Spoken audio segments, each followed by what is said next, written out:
The Phoenix Suns were embarrassed by the tanking Chicago Bulls in what might just be their worst loss of the season. Is it? And what's going on with Jalen Green? It's going to be a spicy PHNX Suns postgame on the other side of this.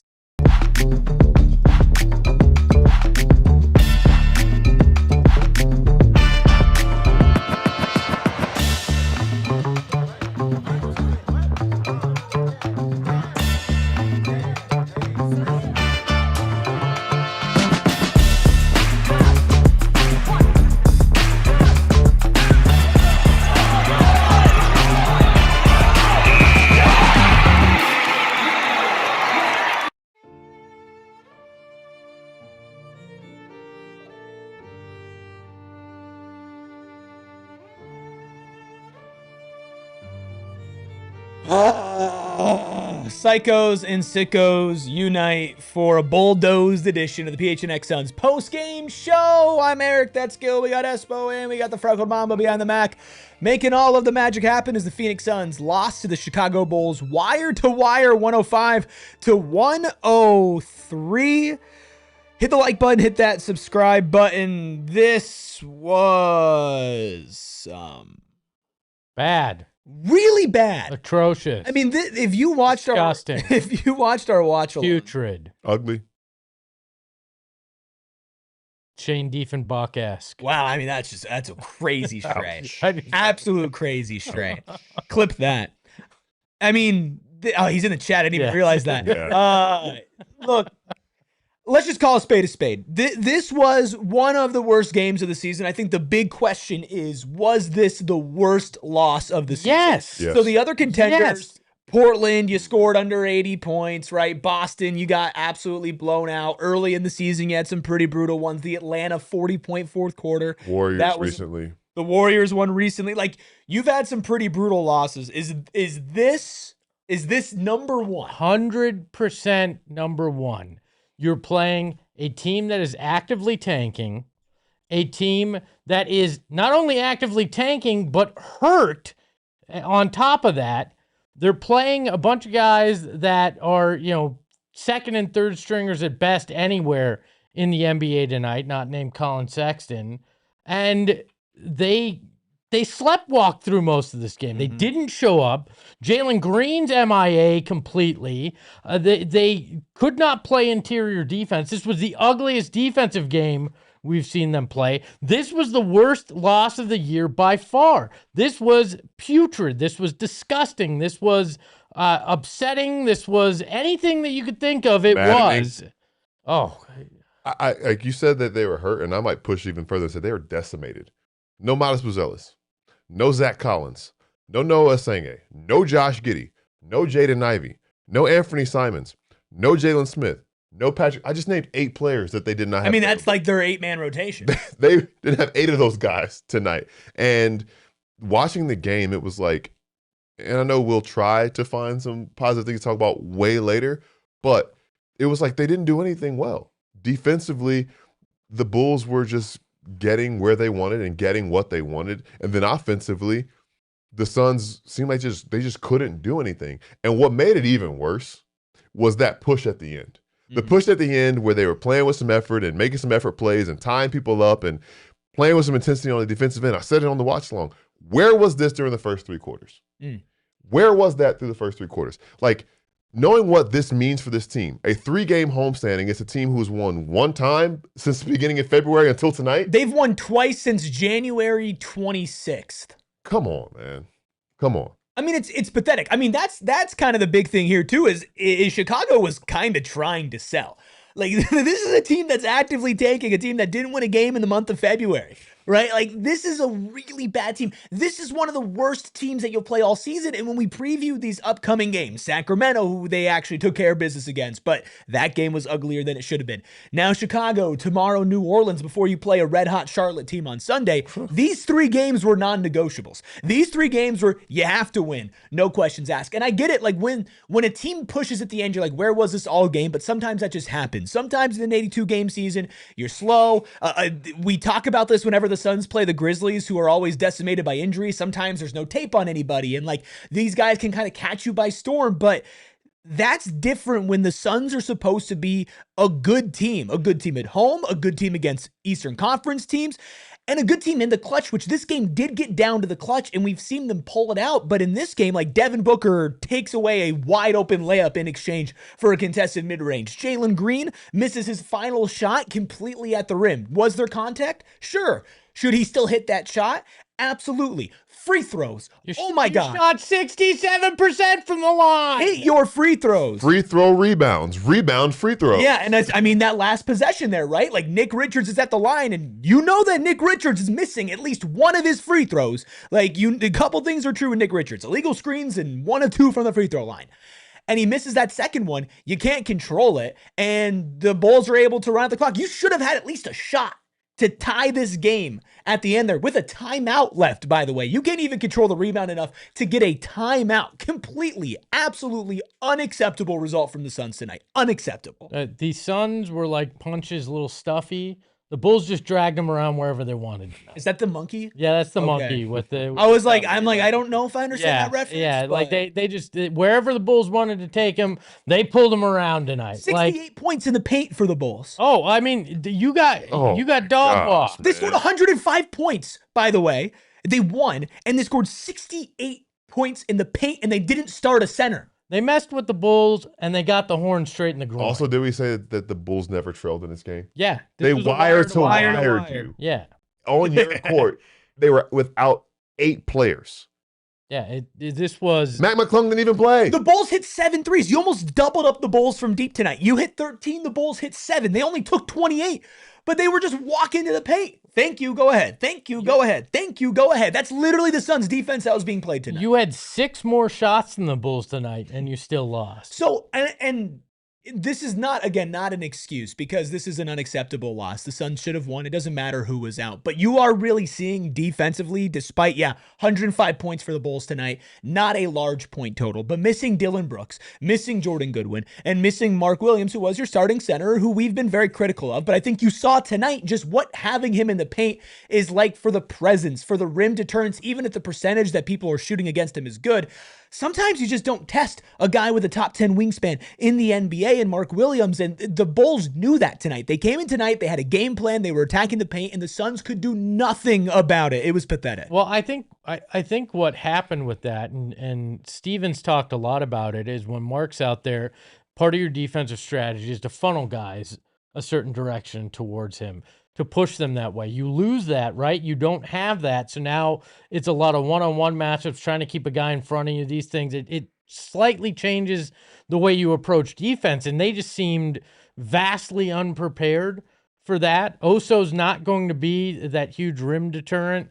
Man tried to be that when he was out there, and to varying degrees, mostly not good.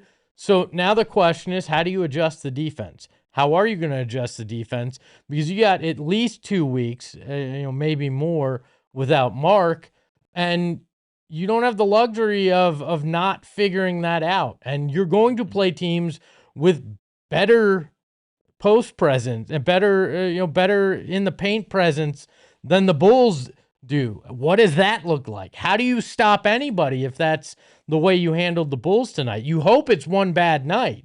You hope that it's just, oh, well, they couldn't get it together tonight.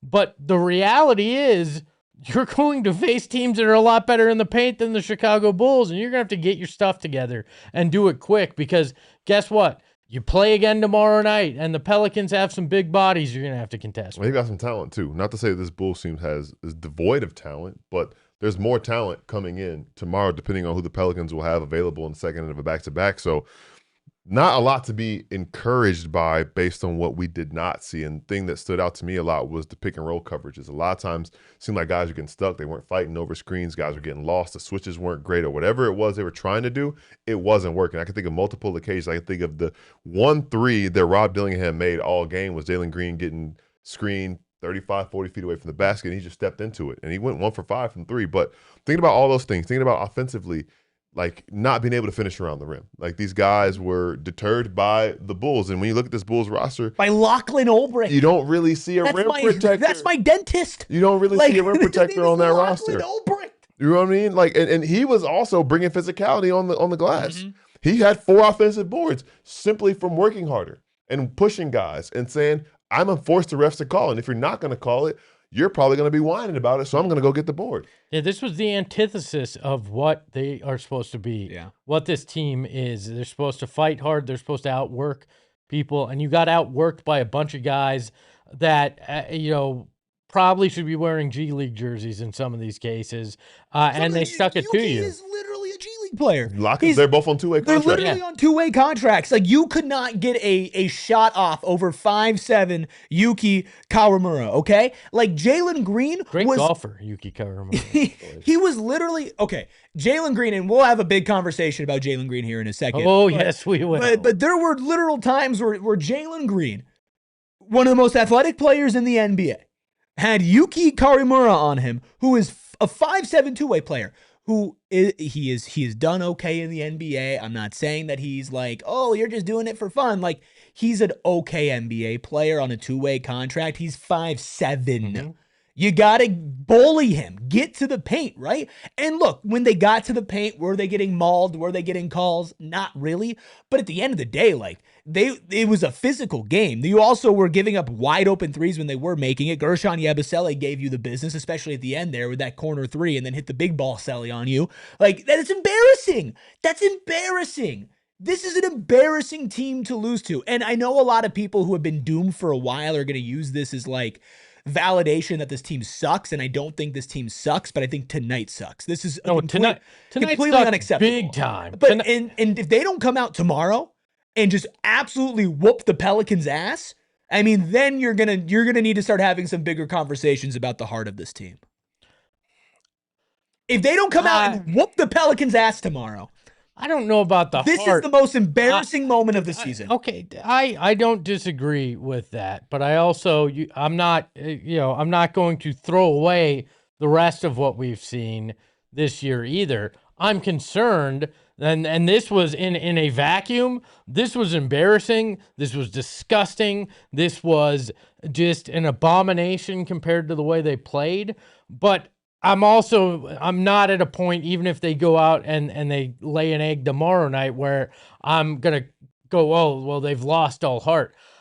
Something is fundamentally not right with them, and you can look at, oh, no Mark, no Dillon, but guess what?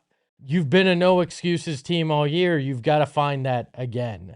And that's where I come back to. I know you said, Eric, it happens, that teams kind of just have that last push and that last ditch effort in the last 6 minutes of the game, which is true. I've seen that happen plenty of times. We've all seen that happen in NBA games plenty of times. But the frustrating thing to me is that we're seeing this tendency to come out flat. They came out flat in Sacramento as well. Mm-hmm. And we didn't freak out, and they figured it out, and they got it together. But two of the teams, the leagues, I guess we're talking so much about how the bottom 10 teams in the league had lost however many combined games 44 in a row coming into tonight, and the Kings are among that number. I think the Bulls are in the bottom 10 or whatever it is. They've been struggling as of late. And to come out flat against that team at home, recognizing that the schedule's about to turn up again, you're about to go on a 6-game road trip beginning next week, I think that there's just no excuse to be flat to start the game. Sure, you go 5 of 20. I don't want to see that, but I can excuse that if you're playing hard, if you're not playing flat. And the fact of the matter is, getting outworked. Like, it wasn't just the last free throw rebound. It was one play when Collin Sexton got his own missed free throw. Yeah. That should never happen if you're a team that wants to play in the postseason and advance in the postseason. What's the first thing that you learned? Who's got the shooter? Yes, that's you got shooter? All right, I'm right here. Cool. Yes. Like, because it's only 3 guys in there, so one person knows they have the shooter. Because it's not college. There's one guy over there. They get the shooter. You turn, you put your ass in him, so he can't get just stand in the way. Even get near the rim. A guy getting his own free throw rebound. Not to mention it's a point guard. Not even a big got his own free throw rebound. That type of thing happening. There's just no excuse for that. And that's what's most frustrating, understanding the stakes at hand, understanding that there was an opportunity to gain ground on teams who are struggling tonight as well. It's just so frustrating because this is one, obviously never a gimme in the NBA, and this is a reminder of that. But there are games where if you show up and play as hard as you should and play your brand of basketball, you should win regardless if you're making shots or not. Tonight was one of those games. They didn't play their brand of basketball. No, I'm starting to wonder if they need to change the starting lineup to these, 3 guards. This Royce is your power forward, especially with Oso starting now.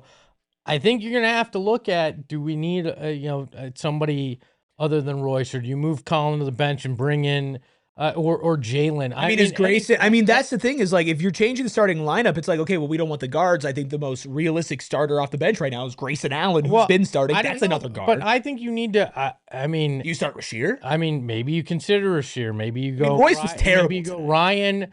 I need somebody that can just grab some boards and try to play some defense. Like you can't start off slow like that and get bullied around without size. And now, Oso plays a different style of ball at center. So now you really are just in a different world. I think you got to consider changing that because you can't come out flat either and not be able to play the defense. Yeah, and I mean, I think Booker came out flat tonight too. I mean, he ends up with an okay stat line, right? 27 points, 6 rebounds, 2 assists. But it felt like he was only attacking in moments. And there was times, and I know people are going to talk about Jordan Knott, where I felt like you should have put Devin Booker back in a little earlier than what his usual stint would have been, specifically in that fourth quarter. But that's what I was saying in the moment. And then Devin Booker came in, and he was still playing passive at the end there until it was literally that final 3 that he hit that put the Suns within striking distance, right? And so if you're Devin Booker and you're literally passing up a wide open lane, or at certain times this game, and I know this has been a problem with him before, complaining to the refs instead of getting back on defense when the Bulls were just walking into the paint and scoring. Like, this was not a good night from Devin Booker either. But to me, like, when you look at a game like tonight, and I just want to put a bow on that heart thing that I said earlier, questioning, I think, maybe the drive and the get up of this team on every single night when they don't have Dillon Brooks in the starting lineup and Jordan Goodwin coming off of the bench, because we know how much of an impact those guys have. And I promise you, if at least one of those 2 guys were playing tonight, it would have been a different story.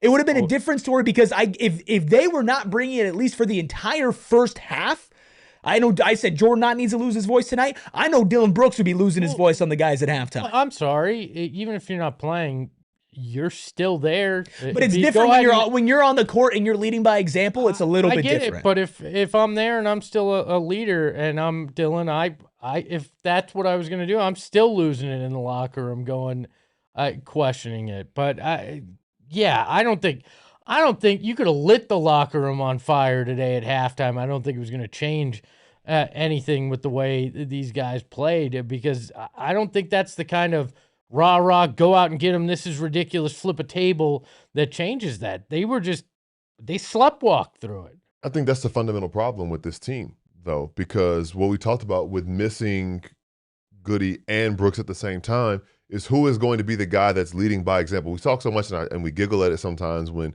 Goody's like the one person hyping himself up, whether it's a loose ball or something that he does, and everybody's kind of looking at him like he's crazy. But doing stuff like that is something that I agree you should be able to yell at them and them just go. First of all, they shouldn't do that in the first place. No. It's the NBA. You only get 82 of these games, and you are one of 500 people in the world that have this profession. But sometimes it happens in a long marathon of a season. But I think I've recognized with this group, yelling and all that rah-rah isn't what gets them going. It's the leading by example. It's Dillon going out there and doing it and them saying, well, I have to rise up to that level. It's Goody going out there doing it and saying, I have to rise up to that level. And we see certain guys do it from time to time, but it's not as consistent as those guys doing it every single time against the top team in the West or the bottom team in the East. They're always doing it. And I think that on a night like tonight, we're reminded that somebody's got to do it. And tomorrow, I'm going to have my eye on who's going to be the guy that does it. And that's going to be big for this team to bounce back and build some momentum, because it gets way tougher after this. Who's going to be the asshole? That's the question. Yeah. Nobody was an asshole on the Suns today. Why are you not playing? I get.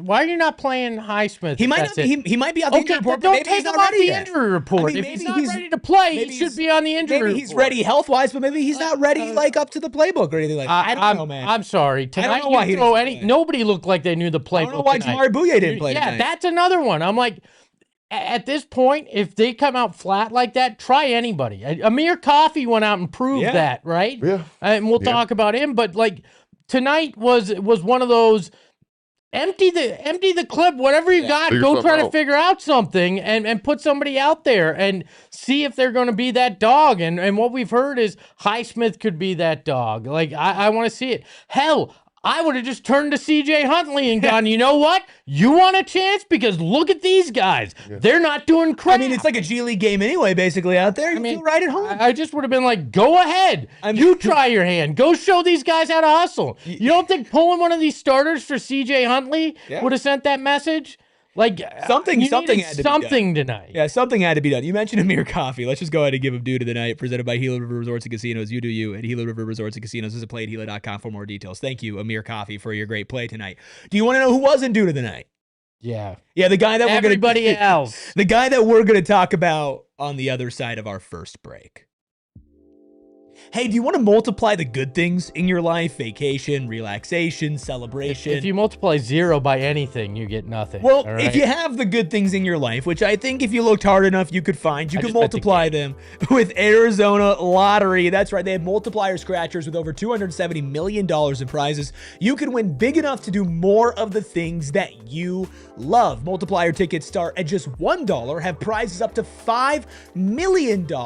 And if you want to have triple the fun, try out their triple themed games over at the Arizona Lottery. You can play 3 exciting triple themed games, which include play triple red sevens and triple cash payout scratchers for the chance to win top prizes of $100,000. And you can play triple red sevens fast play that has a progressive jackpot starting at $30,000. So blow off some steam, go get some scratchers, scratch away. They're not scratch and sniff unless you really try hard enough, and go win yourself some money over with the Arizona Lottery. Pick them up from a Circle K or any of the over 3,500 retailers across the state. It's nice that some triples hit tonight.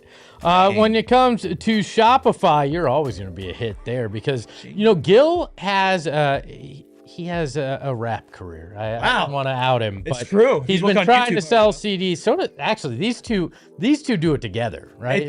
They've got a great demo that they want to drop, and I said Shopify can help you do that, right? I forget streaming. Sell the actual CDs, I said to him, with Shopify and build your own site because Shopify has everything you need to build an online store. I mean, heck, PHNX's shop and the All City shop run off of Shopify. So does 10% of all e-commerce in the United States. 10% of everything you shop online is with Shopify. So why not start that music business right there? And you can do that with Shopify. All their tools are great to use, and you can turn your business idea into cha-ching with Shopify on your side. Sign up for a $1 per month trial and start selling at shopify.com/allcity. That's shopify.com/allcity. Cha-ching. There's going to be a transition here, but you might want to wear some green in just 12 days. Check out our St. Patrick's Day right now, but you can wear it. Check out our St. Patrick's Day collection over at gophnx.com. Don't get pinched. Get some PHNX green merch. Go phnx.com.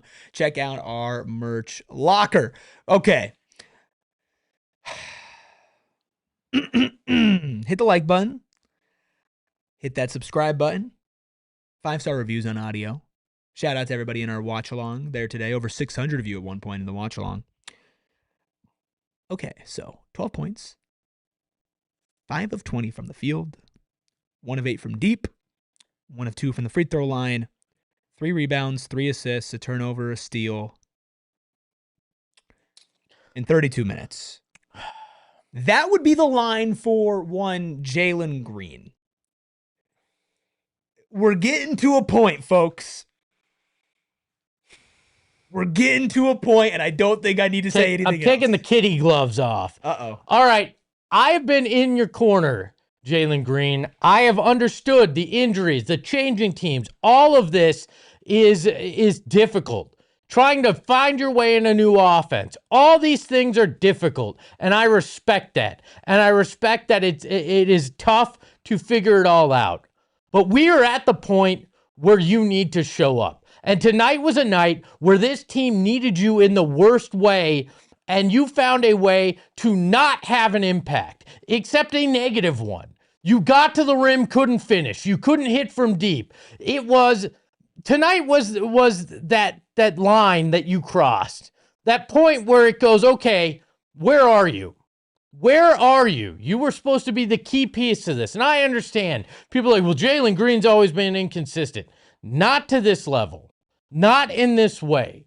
The Suns need Jalen Green to be that guy with Devin Booker in the worst way right now, at the most important stretch of your season, where you should be able to stack wins, where you should be able to put the Warriors in the rear view and keep yourself within striking distance of the Lakers and keep that hope. And instead, you came out and you were a total non-factor in helping this team try to win.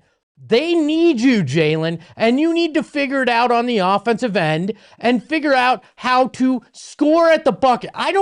Fine, you're missing your threes, shooters go through dry spells, but not scoring when you get to the rim. The thing that you were supposed to come in and help put pressure on that rim and help take that pressure off of Devin Booker, you have not done. And tonight you did it abysmally bad. This team needs you, Jalen, and it is time to show up for them tomorrow against New Orleans. No more excuses, no more anything other than coming out and being a net positive for this team on the offensive end, because tonight was completely and totally unacceptable. Everybody, but you in particular on the offensive end, they need you right now, Jalen. Yeah, that's I don't really know how to build on that, but I will say we were so excited about the way he played in that Spurs game out of the break.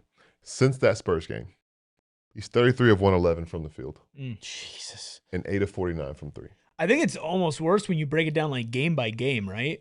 Like right after the Spurs game, 6 of 26. Mm-hmm. Then against Portland, 6 of 16. Then Boston, 5 of 18. Then the Lakers, 4 of 15. Then the Kings, 7 of 16. And tonight, 5 of 20. It's not even like, oh, he had one really good game and then one really bad game. They've all been bad. It's bad. It's been bad, and I think the where we feel right now is because we believe in him. We recognize what he can be and is supposed to be for this team, but it's like, okay, something's got to give. Tonight it was a couple drives where, the disappointing one we already talked about, in which he kind of deferred when he was being guarded by Yuki Kawamura. That's the one that makes you question, is everything cool? Is he trusting himself? Is he feeling all right physically? What's going on there? Then there were a couple of drives where he couldn't get the right finish over Collin Sexton. And, Collin Sexton is just a hard competitor. We talked about that before the game, but he's not an all-league defender. So the three's not falling. And we, at one point, were like, maybe stop shooting it. And there's then we said take to the rim, and then we saw that, and we're like, maybe just don't do anything. I think when you look at the threes, though, like that's where the shot selection becomes really frustrating for me. So again, after that San Antonio game where he was 4 of 9 from deep, 44%, here's his 3-point shooting: 2 of 11 from deep against Orlando, that's 18.2%. 1 of 7 from deep, that's 14.3%. 1 of 8, 12.5%. 1 of 7, 14.3. 2 of 8, 25%. And tonight, 1 of 8, 12.5%. He hasn't shot over 30% from three since the San Antonio game, the first game after the All-Star break. He hasn't shot over 30% on high volume against some teams that don't have great defenses, like the Los Angeles Lakers and the Sacramento Kings, and tonight in the Chicago Bulls. If it's not falling for you, that's one thing. You got to stop taking that many. And some of them are wide open. You got to hit those. Some of them are absolutely not wide open, and they are very poorly selected shots for him. I think the issue that I'm kind of noticing, and it's a trend that I see people mention it in the chat a little bit as well, it feels like he's either overthinking it or not thinking it enough. And we need to find that sweet spot in the middle to where he's not playing so loosely, where he has some of those very careless turnovers or making the wrong plays, whether it's in transition or in the half court, or where he's playing, thinking so much and not playing instinctively. I think that, and that comes with, this is game 14 of the season. Not an excuse. That's just where we are right now. And it looks like a guy who's in a different spot than everybody else. But to your point, there's no room for us to say, hey, look, there's 20 games left in the season. Let's go. We got to go. So let's figure it out. Let's play instinctively because we know who you are. We brought you in to be this guy, and you got to find that sweet spot. Play to your instincts. Play off of everybody, and really just like watch some film. Some of these plays that aren't necessarily signifying of high basketball IQ. Let's work on that. Let's get through that because, as you said, Espo, this team cannot get anywhere without him doing that. No, and I feel like I look at Jalen Green probably the way my dad looked at me in high school, where it's like, I know you're better than this. So I'm disappointed because of that. I'm frustrated because of that. Like, I know what you can be, what you can do, and how the vision was that you're going to help this team, and this is so far below it right now that that's where the frustration comes out. And I understand having an adjustment period, but we are past the adjustment period. You have been back. This is time where you have to show that when the Suns brass and coaching staff says they think you and Devin Booker can be one of the best backcourts in the NBA, I'd like to just see you guys be one of the best okay backcourts in the game right now. Like, Jalen needs to hold up his end of that, at least to an average level of what can be expected of him, because right now this is subpar and you can't have that. Well, and if he's not at his peak, right? If it's not like, oh man, this is the Jalen Green that's at his best, it needs to at least have like kind of gotten a little better, and I don't feel like we've gotten there, and that's the frustrating part. I think Great Job has a great comment here. It's very interesting. Says, I do think Jalen's performance does have at least a bit to do with the coaching staff just not having a leash on most of the players on shot selection, as we've seen before Jalen's return from injury. I think that belief in a player is so important. You've seen like Dillon Brooks, his shot selection. He has the green light when he's on the court, right? More than he's ever had before in his career. Jordan Goodwin has the green light more than he's ever had in his career. Grayson, Royce, Collin, Book, like they all have this universal green light of, if you think you can hit the shot, take it. And that instilling of confidence is important. But I think the interesting thing with Jalen Green here is, okay, we know that you have the ability to take these shots, but if maybe you don't dial him in a little bit more, you're not saving him from himself. Like with Dillon, at least, some of these crazy shots that he's taking, like he's been efficient the whole season. He's earned the continual green light. I think it's fine to give Jalen the green light now since he's been back, to be like, go out there, go be yourself. Don't think about it, right? Take these shots. It's why he hit the game winner against Orlando, because the team went to him and said, it's all right, the next one's going to fall. Well, now you get to a point of like, hey, for his own good, you need to show him this film and be like, you are faster than him, and him. Use that. But don't settle for bad jump shots. It didn't matter tonight. But that's the thing that blew my mind. Like, even in the fourth quarter, he went on transition, went really fast, went up and got a dunk. He had a couple of layups, right? It maybe wasn't the most efficient night at the rim for him, but he was still better at the rim than he was anywhere else, right? Go back and watch that fourth quarter. He missed like at least two of them. But at least he hit some. He was shooting 1 of 8 from deep, right? Like, again, I think the reality of the situation is you need to give guys freedom, but not freedom to the point where it might be hampering him.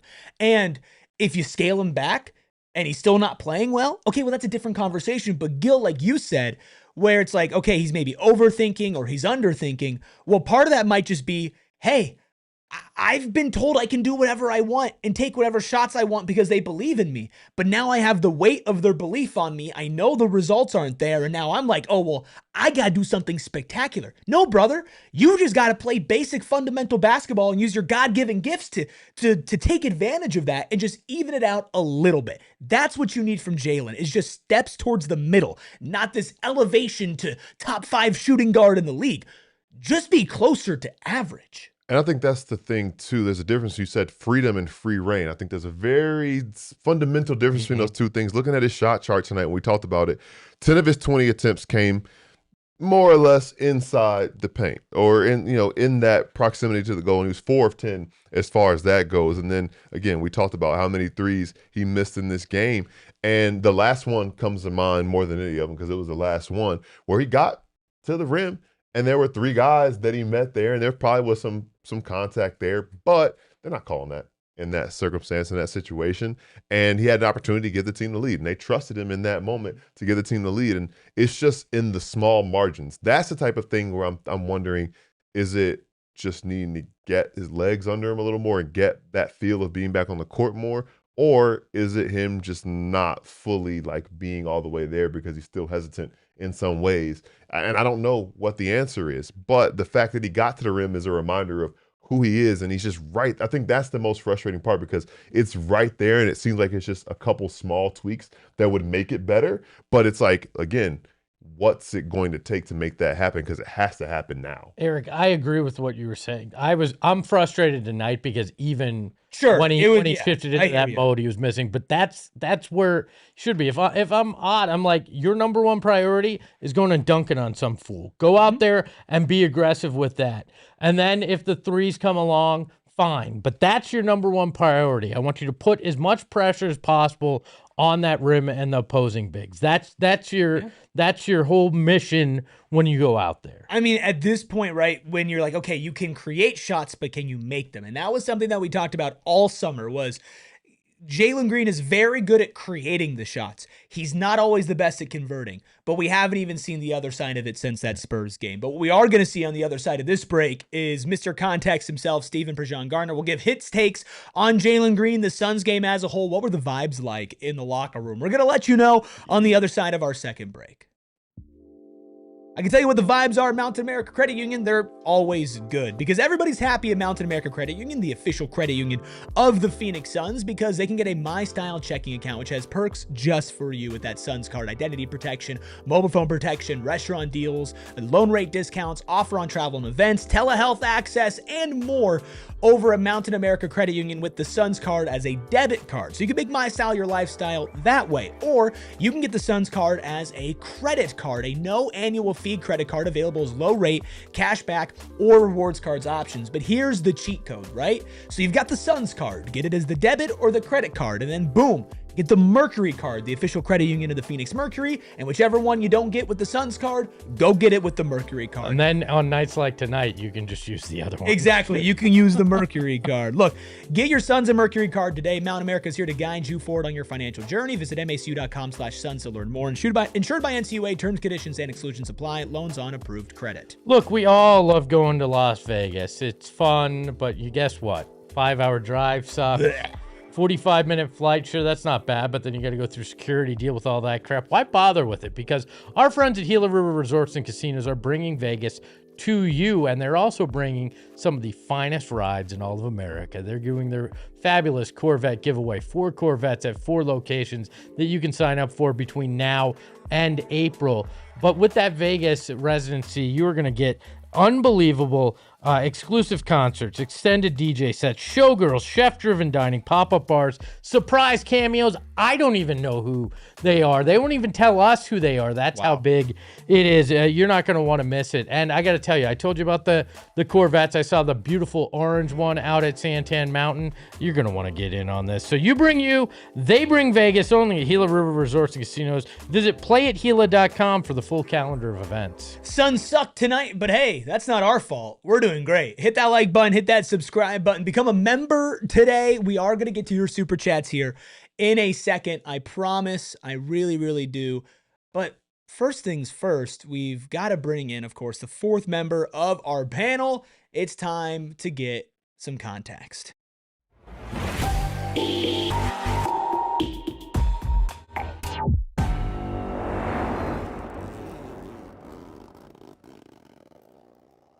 It's time for the post-mortem with Stephen Prejean Garner, calling in live from the morgue where the Phoenix Suns died in front of our eyes. 105-103 to the Chicago Bulls.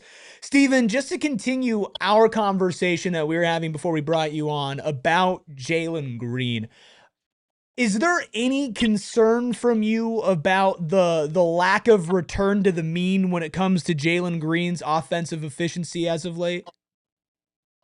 Not much, because I feel like there's already an understanding. Well, I thought there was already an understanding of the type of player that Jalen is. Now it's a little more on the ugly side at this moment, just because shots aren't falling. But my rebuttal to a lot of the angst that I'm seeing and hearing is he showing to do something different than what he already showed to be part of what makes him good prior to the injuries and whatnot? Is that any different than what we saw with Houston last season? That's like a genuine question, if y'all have an answer for it.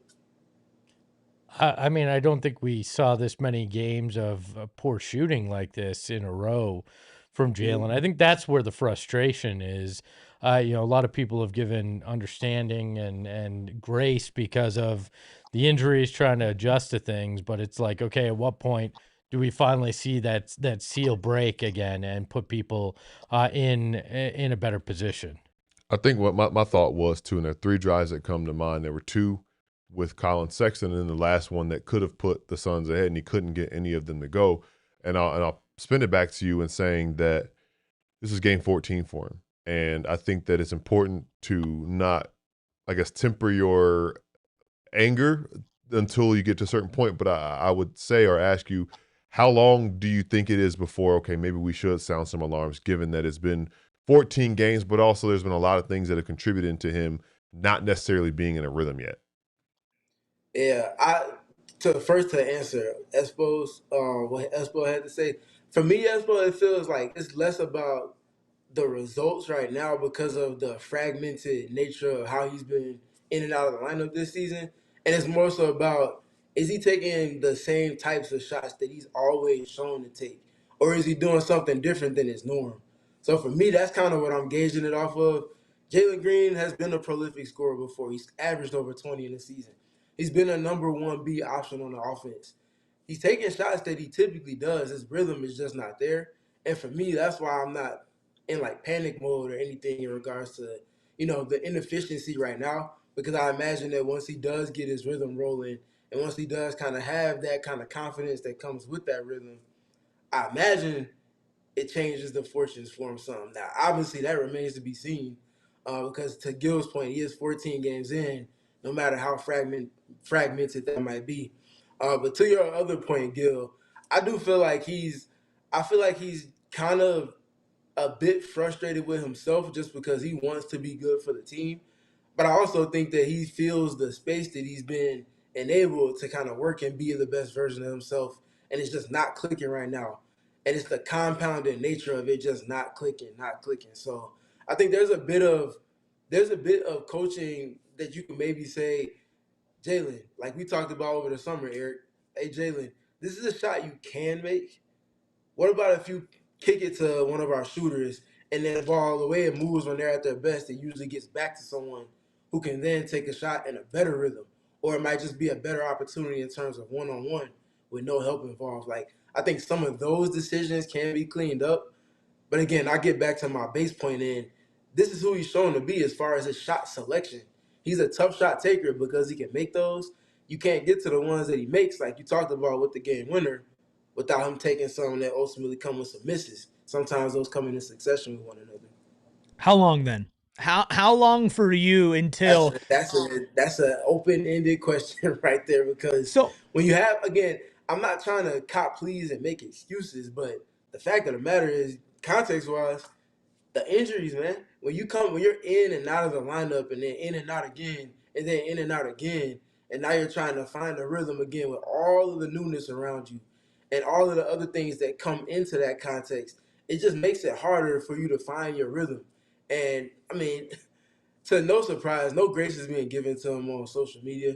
I don't think that's a surprise to any of us, but I'm giving him grace because it's not easy to just come back from injury, also coming into a new situation and everything that comes with those things. I think he'll get there in time. Impatience is something that's also to be expected from most, but I'm giving him patience just because we've seen what it can look like when he is sustaining that rhythm and he's healthy and he's consistently in the lineup with the team. Yeah. Steven, I've preached that patience with him too. I think what pushed me over the edge tonight was the missed layups, and when he decided to be aggressive and not shoot threes, not being able to finish it in a game that was pretty ugly on the whole, and where they really needed him offensively. I think I'm frustrated tonight, but I agree in totality, your mindset is where we need to look, that eventually those will fall for him. But I wanted to talk about Mark Williams out 2 to 3 weeks and the impact tonight defensively. You've talked a lot about how the point of attack defenders and the guards will funnel guys into the lane towards Mark and kind of use him in that way defensively. How much did his absence tonight hurt them with that interior defense and the way that they approach those defensive sets that they run? Yeah, full stop and full transparency.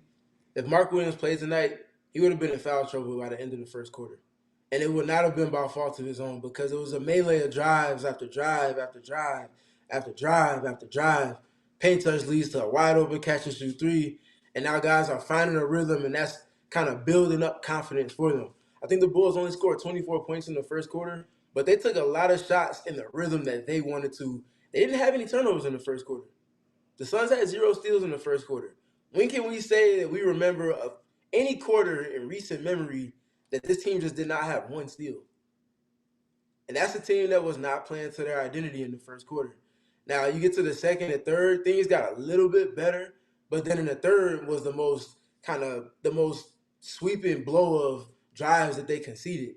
So like Mark definitely would have helped in terms of some of the shots on goal, but they still get to north of 60 points in the paint and put guys in foul trouble just because you're not guarding at the point of attack. And I think that is a little bit of what comes with not having your tone setters in Dillon Brooks and Jordan Goodwin. Now, I asked Colin Gillespie about having those guys not be in the lineup and how they can kind of muster up that type of sharpness, that tone setting capability from the other guys. And he said, yeah, I mean, those two guys are the guys that spearheaded, but it can't just be on the shoulders of those two if they're going to be the team that they know they can be identity-wise. And I think that was the correct answer. And he said he started with accountability, saying I have to be better in terms of bringing more energy, more juice to start a game so that we don't have to be playing catch-up the entirety of it. You saying energy and juice to start a game ties right into what I was thinking. Last game and tonight, obviously, it was Mark and Oso were the differences, but the common theme was flat starts. Down 8 at the end of the first on Tuesday and down at the end of the first on this one.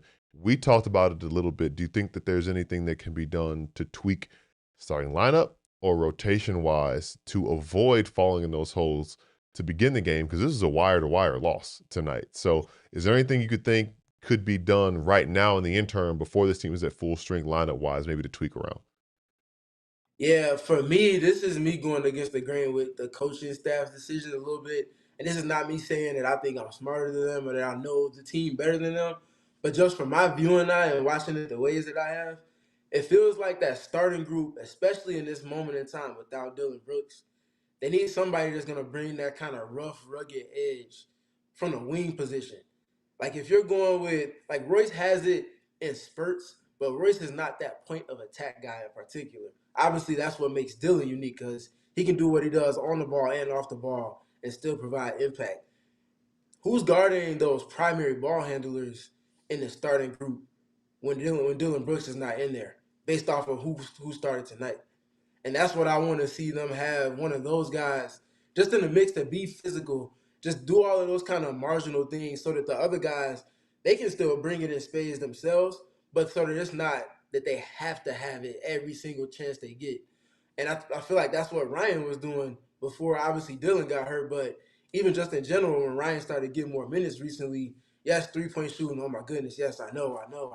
But also all of the marginal things, the offensive rebounds, some of the things he was doing to keep a possession flowing in terms of creating new pace in the middle and low third of the shot clock. And then defensively more than anything, the deflections, the rebounds, the block shots, the steals, like all of those things, the point of attack activity that doesn't get a box score number for it. Like those things I feel like are what's been missing from that starting unit, particularly to start games. And you look at tonight's game, I don't know the last time the Suns lost the race to the first timeout that I always talk about, but then came out and then lost the race to the second timeout because they had to call both of those in succession with one another. That's not in alignment with their identity in any capacity. And this is one of the rare nights where I feel like they just didn't have that to start it, and it pretty much hurt them the rest of the way. I don't know if they got the lead the entire game because it really felt like they were playing catch up the entirety of it. So, What are your thoughts on Kaman Malawach's game tonight? yeah, I thought Man was solid. I would love to see him in a situation where the team is playing up to their capabilities so that the things that he's doing don't have more of a microscope or a lens on it.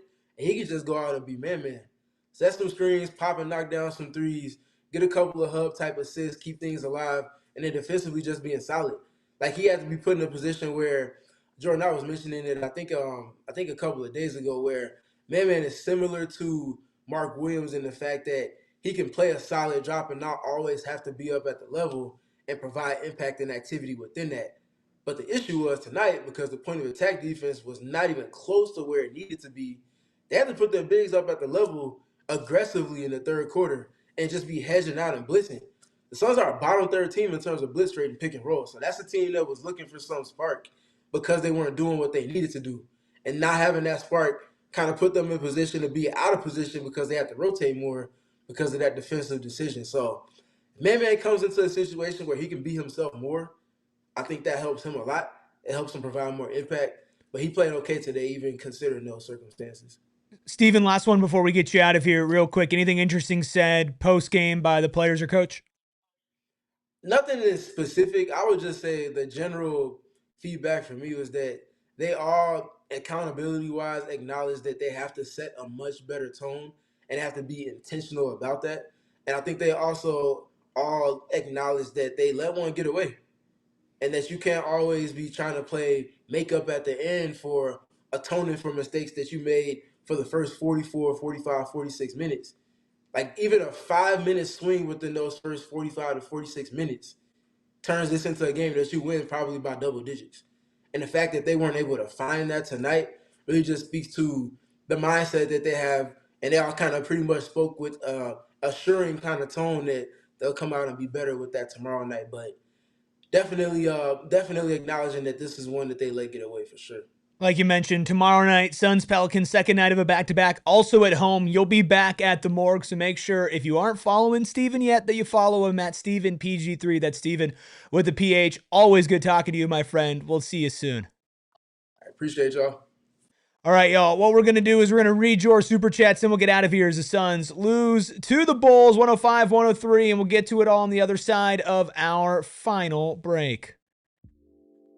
You want to know who's consistent? Who brings it every single night, every single day? It's Us? Circle K and us. Okay.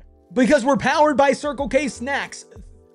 Thank whatever God that you pray to, because we Snack. finally got more Circle K snacks in the office. I'm talking sweet and spicy jerky. I'm talking peanut butter filled pretzels. I'm talking pistachios, almonds, peach rings, gummy sharks. We've got everything that you could possibly need, including my personal favorite, the dark chocolate covered almonds. We've got it all here because of Circle K. But guess what? Not just a snack stop, but of course you can get some gas as well. And if you're a member of the Inner Circle, you can get it for the cheap. That's 25 cents off your first 5 fill-ups per gallon. And then after that, you can save 3 to 5 cents off per gallon, depending on what level of the Inner Circle you are. The more you fill up, the higher that cents off goes. So right now, join the Inner Circle for free by downloading the Circle K app today. Terms and conditions apply at participating locations. Visit CircleK.com for details. Got to tell you about our friends at Branded Bills. Are you looking for apparel, headwear, activewear for your business? Well, our friends at Branded Bills can do that custom just for you. We've got PHNX hats that we do through them. We have seen some of the great work that they've done for the over 40 colleges that they have deals with, including ASU, U of A, GCU. And they are unbelievable. I am a hat connoisseur. I've told you about this. I own well over 70 hats. It's an addiction, to be quite frank. And most of them are becoming Branded Bills hats now because there is nothing more comfortable and easier to take care of than the hats at Branded Bills. You'll love them. I promise you that. Plus, the best part, they're right here from Arizona, born in Mesa, now located in Tempe. And you can head to brandedbills.com and use that promo code BBPHNX. You're going to save 15% off your first order. Big shout out to everybody still hanging out with us. We'll be back tomorrow night, pregame, watch along, post-game show as we always do. Let's go ahead and read your super chats. We really do appreciate everybody being there. Trevor with a $1.99 super chat, always so consistent. Trevor, thank you, says, WTF was that? Losing to Portland and now the Bulls. Portland's way better than the Bulls. Yeah, the Portland, and you weren't fully, I mean, I know you're not fully healthy right now, but you didn't have Book in the Portland game, right? Yeah, Like you had Book tonight. You had your best player tonight. Trevor, arguably what's supposed to be your two best players with Book and Trevor with another $1.99 super chat. Thanks, Trevor. Says, play-in it is. Can't take advantage of these games. I mean, you did get lucky. Lakers lost tonight. So Golden State did win, but Houston lost. They played each other. I mean, so Golden State's 3 back, but you're still only 2-back of the Lakers. Yes, a win tonight would have put you 1, and that would have been extremely nice. But you know what? You got to take care of business because they aren't right now, and hopefully you can close that gap. But we are getting closer and closer to where play-in becomes the real reality. 20 games left. 20 games left, and I think it would have been great to have made up ground. We talked so much about having the tiebreaker, which gives you another boost in that standing, but it's good to know that you have the tiebreaker. They still have a couple tough games ahead of them against some of the teams that are also in front of them in the standings, and you play them one more time. So not all is lost, but it would have been really nice to make up that ground tonight. No, I mean, the reality is you need to be 1 game back of them when you go head to head. Yep. Yeah. That's that. I mean, And you're 2 back right now, Yep. and you're 3 back from the Nuggets, who picked up a win tonight, and you're 3.5 back from the Rockets in the 4th seed. I know it seems dire right now, and I know that like we've been very negative tonight, which I think is deservedly so. But again, let's not write the book on this entire team. No, they can still go on a stretch. This is an unacceptable loss. Yes. You make up for it by beating a Charlotte on Sunday, right? Or taking home Boston. beating a Boston or beating a San Antonio, one of these tougher teams. If you lose a night like tonight, you've got to make up for it on the back end. So it's all still possible, even though tonight exposed some flaws and was really bad. Riddle with a $4.99 super chat says they play with no confidence and their energy wasn't there. 100%. Yeah. Said it Tonight, earlier. for sure. No confidence in the beginning, too. I mean, they were playing like the team that everybody expected the Suns to be this year. $4.99 super chat from Lonnie07. Thanks, Lonnie. Good to see you. Booker doesn't need to be selfish, but he needs to be self more, especially with Dillon out. Close out the game's book. How do you feel about this, Gil? Because there's been a lot of comments about how passive he was. Only took 3 shots in the 4th. People talking about, well, that's your $70 million man, should be a superstar, and he doesn't take over there in the 4th. What was your read on it? Was it defense being played against him? Was it just him not being aggressive? So I was going to ask about that. I actually was looking at people were commenting. I went down to the 4th quarter box. Took 5 shots. 5, in the okay. 4th, which I mean, not for the people because I saw 3 a lot. But still, there were some moments. I think it was weird too because he didn't get in until like the last 7 minutes, which is his usual stint, but the game felt like it needed him a couple of minutes before. Absolutely. And there was the one where he had the mid-range, but there was nobody in between him and the basket, and he opted for the elbow jumper, which we've seen him make thousands of times, but the layup was right there. Might have been able to get it and 1. So there was a couple things and a couple moments, but also that 3-pointer that he hit to cut the deficit to 1 was cold-blooded. So it was a mixed bag of what we saw from him in the 4th. I think the other thing that maybe we could have hindsight 2020 saying that the play that ended up with Jalen shooting the layup and missing, he maybe could have forced something, but then if he had forced it and missed, we would be sitting here talking about it's not just him. We'd have been sitting here talking about him forcing it, and that was like that's not how he plays. Right? No, exactly. But at some point, do you have to be that guy in a game where things have gone so poorly with everybody else? I mean, he was when he took that 3, like Gil mentioned. Like he did take I would say if anybody else took that shot, a very ill-advised 3-point shot. I think some of it comes down to earlier in the game, to be honest with you. Like I feel like there were moments where this team really needed Devin Booker to be Devin Booker, and like we know he can. He sleptwalked to 27 points because he's so damn good, but did we feel like this was a heavily impactful Devin Booker game? No. And that to me, I mean, at a stretch in the 4th, there was, he hit that 3. There were a couple things, but overall, no, this was not that game. I mean, he had 3 stocks tonight. I think his defense still continues to be really good. I don't know if maybe the offense is, I don't want to say struggling, but not the impact that he usually has because he's exerting more on defense, but there have been moments this season, and I think tonight is one of them, where it's like, hey, we need grade A superstar dog Devin Booker to be on the floor right now. And to be honest, he has not always brought that win needed. He's been really good this year. He's been an all-star, and deservedly so. But a night like tonight, I do need a little bit more selfish play from Devin Booker, even if it's just like, I'm going to go bully ball, and I'm not going to complain to the refs if I get hacked. Yeah, I feel like tonight was the night he needed to look around and go, Jalen ain't got it. Collin's a no-show. Royce isn't doing anything. Grayson's been hit or miss. You know what? Tonight's the night where I'm going to do everything in this last stretch, and if we lose, at least it's because I tried and it just didn't work out. I'm willing you guys to victory. We're going down with me just letting it fly. I'm shooting 8 shots in the 4th in my 7 minutes rather than 5. Yeah, I would have been fine with 5 or 6 in the final 2 minutes from him. That's fair. I think that's where we hear we hear the Kobe talk and he talk. I need that at times. I need that, you know what, F the rest of you. I'm going to just take this because none of you guys are doing what is needed. I said the Suns needed an asshole tonight. Like Devin Booker probably should have been that asshole. Right? Like when you are a player of Devin Booker's caliber, and we've seen him get into that asshole bag before, probably not a sentence I should be saying. Like he's proven that he could do it. We know what you mean. And the thing with Book, right, where it's like he's gonna make the right play.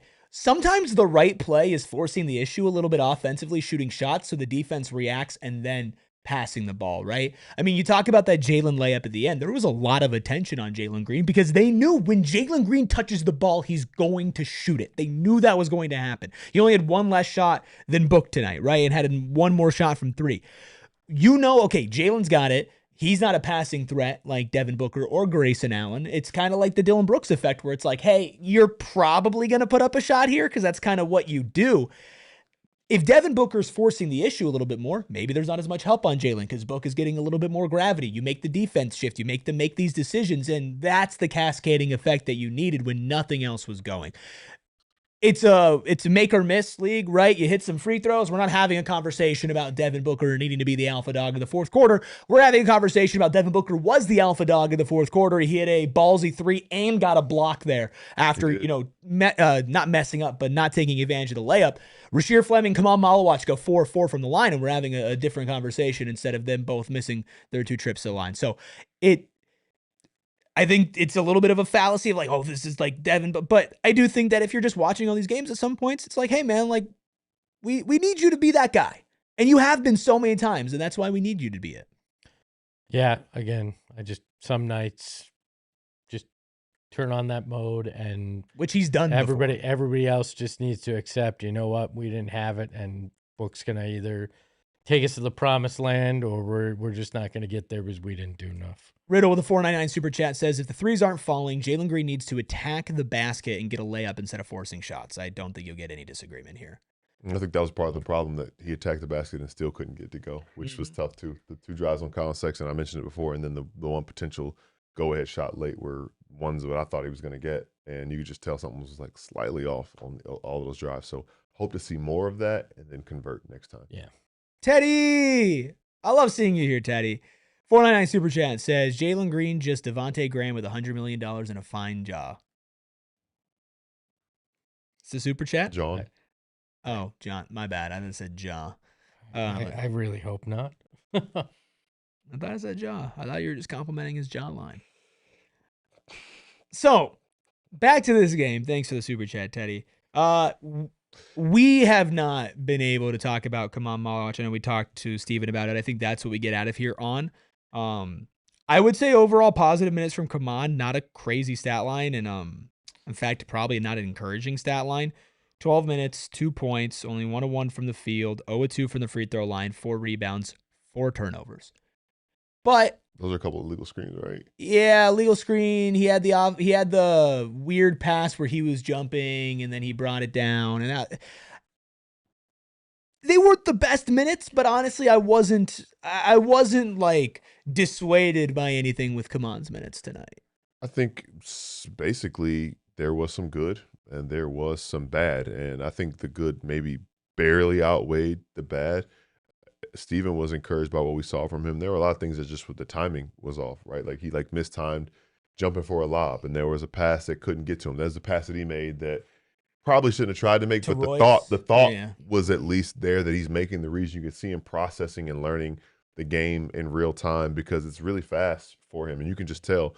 But what I did appreciate from him is that he was active. There was no point on the court during his 11:50, however much he got on the court tonight, where he wasn't doing anything. He was sprinting into his screens, and sometimes he was running and screening people he probably shouldn't have been screening, but at least he was doing something. He rebounded the ball fairly well for some spurts, especially in the first quarter. So you can see the idea of what he is going to grow into, but you also can see the hurdles that he has to overcome to get there. I think what you wanted to see is enough to justify him continuing to get that shot.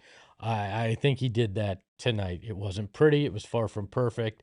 I understand what Steven was saying, but it did also feel like he was kind of lost in rotations and scrambling, Yes. not knowing where he needed to be. But then he was active on the boards when he first came in as well. This is what you're going to get. If you don't play a guy on the Yeah. regular, and then you A have to 19-year-old. you have to throw him into the fire in this situation, it's going to be sporadic, at least to start, and it's going to be uneven because he hasn't had that opportunity. I was encouraged enough where tomorrow night, do it again. Let's see if it gets a little bit better and that you're a little bit more comfortable. And all he has to do is go in and be a rim deterrent, get the rebounds, and when you get a pass like Rasheer gave you, dunk the damn ball. That's all I need from you to be a positive, right? I don't need you to be a world beater. Tonight, he was not great, but not awful, and that's where he was. Two things I want to say. One, from what you mentioned, his rotations on defense. There were a couple times, and I said it during the watch along, where he just didn't know how to get back to his guy. Yeah. Things got switched around, and you see it so often. It's almost routine when you see NBA players, second nature. All right, get back. Like, and you're off the ball. All right, get up there and let me get back to my guy. He hasn't picked up how to naturally do that yet. Almost feels like somebody learning how to drive, learning how to change lanes. Yeah. He's like learning how to do that in the other one. On the freeway. So, yeah, on the freeway. And someone in the chat talked about him putting on more muscle. I think we did see Lachlan Olbrich push him around a little bit. And Lachlan Olbrich is a guy who is 23, 24 years old, played professionally in Australia. Like, he's not a weak guy. Obviously, he's a two-way player and still figuring out his way in the league as well. But we saw him and we saw Nick kind of push him around a little bit and impose their will and impose their physicality. Kaman has transformed his body a lot since joining the Suns, but again, we're reminded he still's got some work to do in getting stronger and being more of a solid force that people can't push him around, especially on the glass. Yeah, this was his 5th game playing double-digit minutes this season. So in his NBA career, it's March. He barely plays at all. And when he has played, it's all been garbage time minutes except for that Portland game. Yeah. Right? And this is the decision that Brian Gregory and the front office made at the trade deadline when they decided, you know what, we are definitely going to move Nick Richards. You knew that you may be putting Kaman in this situation. And how so poetic they got is to it deal with that they played Nick Richards tonight? Which, by the way, we got to do our Love the Play, presented by our friends over at Arizona Lottery, playing gift today. I have my Love the Play. It's just nice to know that in a world where everything is changing and moving fast and it's so rapid and it's like you can't keep up with it, that some things remain the same. My Love the Play is the Nick Richards illegal screen. Yeah, He said. welcome back, Nick. Did you know his welcome back video? His just tribute illegal was screens. just illegal screen. Yeah, it was a legal screen. It was the one time that him and 45 Jalen, minutes long. The one time him and Jalen compared hand sciences on the bench. But back to Kaman, right? Like, to me, I don't want to say encouraged by his play, but also you have to imagine that all the guys that he watched film on didn't play today. Like Giddey, Buzelis, Williams, Jalen Smith, right? Like, I'm sure he watched Guerschon tape, and I'm sure like he watched Leonard Miller tape and whatnot, but it's like, man, when the rest of your team isn't playing well, you're getting your 5th double-digit minutes game, and you only played 12 minutes tonight, so it's not like he was getting a massive amount of burnout there. And you're going up against Lachlan Olbrich, who I'm sure was not up high on the scouting report for Kaman. Wasn't watching that NBL footage of Lachlan. So to me, it's like, again, I know people talk about making excuses, but this is a guy that's clearly a project. We all understand he's a project, and I think that it would be different if Kaman was playing, 8 to 12 minutes every single night, and if we were in March with that'd be different. At the end of this 2 to 3 week stretch, if he continues to be in the rotation, which I really hope he does, I hope he's allowed to make mistakes. You got to see some sort of improvement, because I think we've seen that with Rasheer. Rasheer, once he got consistent minutes over a little bit of time, we saw some massive improvement there. You guys, any final thoughts on tonight's game? I have one final thought in general, and it's on the coaching side. I think a lot of people forget the fact that, we just talked about Kaman and Rasheer and being rookies and figuring things out. Jordan Ott's a rookie head coach. There are going to be moments where he has to figure out things on the job, has to learn things, has to learn how he needs to manipulate a rotation. He's done a great job this season. There's going to be moments like that. Some people just panic about that, but he's a rookie head coach too. So I got to give him a little leeway when rotations might seem a little weird or decisions might not be exactly the way that people think they should go. I think you got to keep that in mind. My last thought is this: you went out and lost one that you should have and you were supposed to win. Don't let that impact you tomorrow. And after that, go win one you're not supposed to win. Any final thoughts, Freckled Mamba? Anything you want to say to the people? Any thoughts? No. There you go. Follow the show at PHNX_Suns. You can follow the Freckled Mamba at Freckled Mamba for insightful comments like that. As always, of course, we'll be back tomorrow. Watch along, pregame, postgame show. You know the drill. You're subscribed. You hit the like button because I know that you did. You can follow Espo at Espo. Catch him on Southwest Bias in 12 hours. You can follow Gil at Gil McGregor _. You can follow me at ERIKRUBY. We'll be back tomorrow. See you then. We all silly like the mayor.